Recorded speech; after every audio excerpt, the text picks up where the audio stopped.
আচ্ছা আয়না, বলতো এই দুনিয়াতে আমার থেকে সবচেয়ে সুন্দর কে? কে সবচেয়ে সুন্দর? তুমি ছাড়া আর কে? আচ্ছা, তাহলে তুই এই জগতের মতো আমার উপরে হাসছিস? এই কথা বলতে বলতে রাগে ওই মেয়েটি একটি কুৎসিত নারীতে রূপান্তরিত হলো। কেউ হোক আর না হোক সুন্দরী, কিন্তু সবার থেকে আমিই বেশি সুন্দরী। আর এখন যে আয়না আমাকে নিয়ে মজা করছিল, এখন থেকে এটাই হলো আমার ঘর। আজ থেকে যে আমার সৌন্দর্যতাকে নিয়ে মজা করবে, তার নাম সারা জীবনের মতো মুছে যাবে এই পৃথিবী থেকে। এই বলে ওই কুৎসিত নারী ধোঁয়ায় রূপান্তরিত হয়ে ওই আয়নাটির ভেতরে প্রবেশ করলো। মা, এসব কি? তুমি আমার বিয়ে ঠিক করে ফেলেছ, আর আমাকে একবারও জানানোরও প্রয়োজন মনে করনি? সব জিনিসটা তোকে জানিয়ে করতে হবে? তোর বাবার বন্ধুর একমাত্র মেয়ে, অনেক বছর আগে থেকেই দুজনের বন্ধুত্বকে আরো দৃঢ় করার জন্য তোদের বিয়ে ঠিক করে রেখেছিল।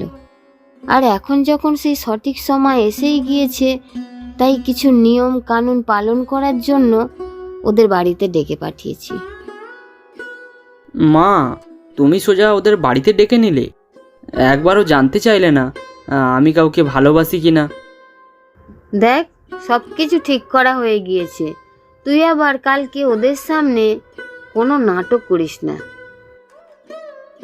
মায়ের কথা শুনে সোমনাথ রেগে মেগে নিজের ঘরে চলে গেল আর ফোনে কারো সঙ্গে কথা বলতে শুরু করলো। ফোনে কথা বলতে বলতে সোমনাথের চেহারার মধ্যে একটা খুশি ফিরে এলো। পরের দিন সোমনাথের বাড়িতে মেয়ের বাড়ির লোক এসে উপস্থিত হলো, কিন্তু মেয়েটি নিজেকে ঘোমটার মধ্যে ঢেকে রেখেছিল। এই ব্যাপারটি সোমনাথ এবং তার মাকে অনেক অবাক করল।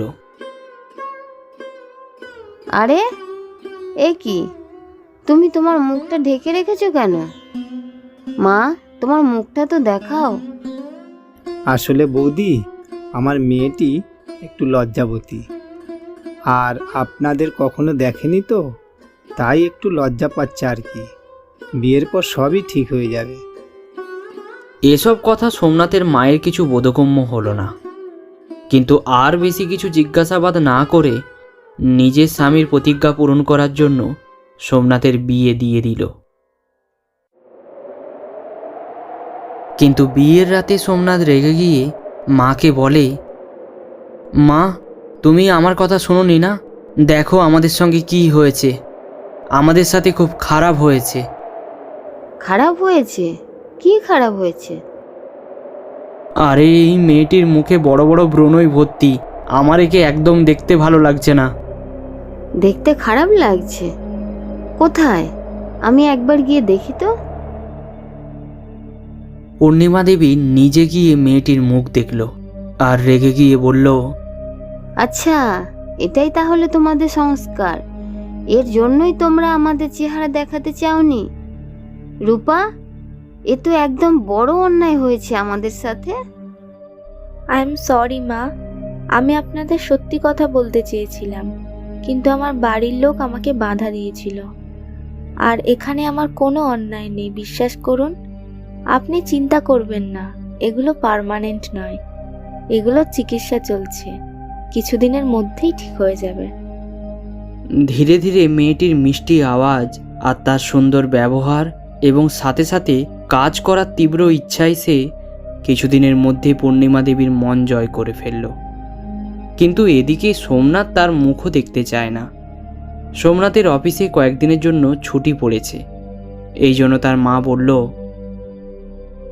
বাবা সোমনাথ, যা কিছু হয়েছে তোর সাথে সব কিছু তুই ভুলে যা। আর এখনও তোর স্ত্রী, এই ঘরের বউ, ওর সাথে একটু ভালো ব্যবহার কর বাবা।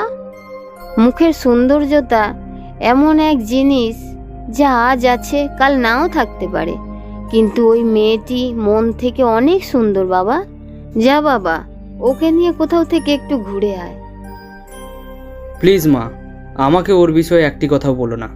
আমি ওর বিষয়ে কিছু শুনতে চাই না। তখনই সোমনাথের ফোনে কারো ফোন এলো। কথা বলতে বলতে সোমনাথ একটু হেসে উঠল। ঠিক আছে মা, ওকে নিয়ে আমি ঘুরে আসব। এই প্রথমবার সোমনাথ রূপাকে নিয়ে কোথাও বাইরে যাচ্ছিল, তাই রূপা এই বিষয় নিয়ে খুবই এক্সাইটেড ছিল। তাই সে খুব সুন্দর করে সেজে সোমনাথের সাথে ঘুরতে বেরিয়ে পড়ল। সোমনাথ তাকে পাহাড়ের ওপরে ঘুরতে নিয়ে গেল। কিছু সময় পর সোমনাথ কারো সঙ্গে ফোনে কথা বলতে বলতে খুব দ্রুত সামনের দিকে এগিয়ে গেল, আর রূপা ওর পেছনে ধীরে ধীরে যেতে শুরু করলো। সোমনাথ বাবু, সোমনাথ বাবু, আমার জন্য একটু দাঁড়ান না, আমি যে পেছনে থেকে যাচ্ছি। তুমি পেছনে থাকলে আমি কি করব? নাম রূপা, কিন্তু রূপের কোনো গুণ নেই। আরে তাড়াতাড়ি না চললে সব জিনিসগুলো ঘুরে দেখবে কি করে? রূপা ধীরে ধীরে এগোতে থাকে। ঠিক তখনই সে রাস্তার ধারে একটা কাঁচের টুকরো দেখতে পায়। আরে এটা কি? এই বলে সে কাঁচের টুকরোটি তুলল। সে দেখল অন্য আরেকটি মেয়ের ছায়া। রূপা খুব অবাক হলো, কিন্তু যখন সে আবার কাঁচটির দিকে তাকালো তখন সে দেখল সেখানে তার নিজের ছবি, কিন্তু সেই ছবিতে একটু অন্যরকম কিছু আছে, যেখানে তার ছবি একটু একটু করে দুলছিল, যেন মনে হয় সে জলে ভাসছে। কাঁচটা তো বেশ অদ্ভুত। সে যাই হোক, দেখতে তো সুন্দর লাগছে, এটা আমার কাছেই রেখে দিই। এই বলে সে কাঁচের টুকরোটি নিজের কাছে রেখে দিল। কিন্তু এদিকে সোমনাথ ততক্ষণে অনেক দূরে চলে যায়। কিন্তু রূপাও তাড়াতাড়ি করে পা চালিয়ে কিছুক্ষণের মধ্যে সোমনাথের কাছে পৌঁছে যায়। আরে, তুমি তো অনেক পেছনে ছিলে, হঠাৎ করে এত তাড়াতাড়ি কি করে চলে এলে? তখনই একটি মেয়ে সোমনাথের দিকে এগিয়ে আসে। এরপরে ওই মেয়েটি রূপাকে ঘৃণার চোখে দেখতে শুরু করে। এরপর তারা চোখে চোখে কিছু কথা বলে, তারপর একসাথে একটি পাহাড়ের দিকে এগিয়ে যায়।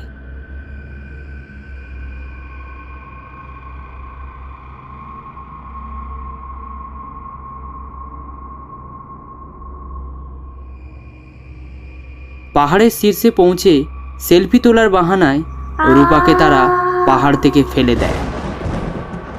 চলো, আমাদের মাঝখানে আর কোনো দূরত্ব থাকবে না। আর এখন তো আমাদের কাছে প্রুফও আছে যে আমরা সেলফি তুলতে তুলতে এরকম একটা দুর্ঘটনা ঘটে গিয়েছে।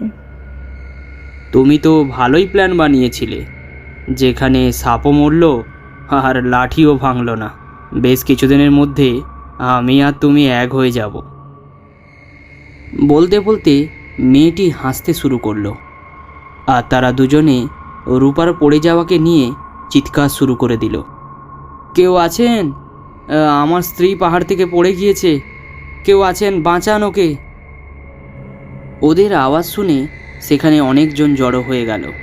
কিছুক্ষণের মধ্যে পুলিশও সেখানে চলে এলো আর নিজেদের টিমকে নিয়ে রূপাকে খুঁজতে শুরু করলো। কিন্তু কিছু করেও রূপাকে খুঁজে পাওয়া গেল না। দেখুন স্যার, অন্ধকার হয়ে আসছে, এখন আর আমাদের খুঁজে কোনো লাভ নেই। আমরা কাল সকালেই ওকে মনে হয় খুঁজে পেতে পারি। সোমনাথ আর রিনা একে অপরকে দেখে হাসতে থাকে। আর ইন্সপেক্টরের সাথে ওরা যখন পাহাড় থেকে নিচে নেমে গাড়ির কাছে আসে তখন দেখে গাড়ির সামনে দাঁড়িয়ে আছে রূপা। রূপা, তুমি এখানে? তুমি তো... হ্যাঁ সোমনাথ বাবু, আমি তো অনেকক্ষণ ধরেই আপনার জন্য গাড়িতে অপেক্ষা করছি। আপনি পাহাড়ে চলে গেলেন, তাই আমি একাই এখানে বসে রইলাম। সোমনাথ অবাক হয়ে রিনার দিকে তাকায়। রিনা রেগে গিয়ে ওখান থেকে চলে যায়।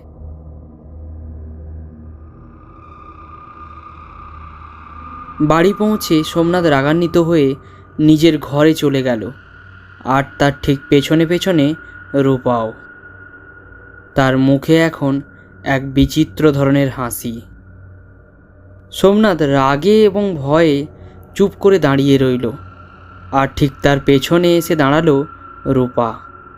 সোমনাথের মাথায় এখন চলছে যে সে কী করে বেঁচে ফিরল। ওকে এত ওপর থেকে ফেলে দেওয়ার পরও ও বাঁচল কীভাবে, আর কীভাবেই বা গাড়ির সামনে এসে দাঁড়িয়েছিল। তুমি তো ওপর থেকে নিচে পড়ে গিয়েছিলে, তাহলে তুমি বেঁচে ফিরলে কিভাবে? কে তুমি? রূপার মুখে এখন একটু অন্যরকম হাসি। খানিকটা চুপ থেকে হঠাৎ সে ধোঁয়ায় পরিণত হয়ে আরেকটা কুৎসিত নারীতে রূপান্তরিত হলো। রূপাকে এমন পরিবর্তিত হতে দেখে সোমনাথ অনেক ভয় পেয়ে গেল।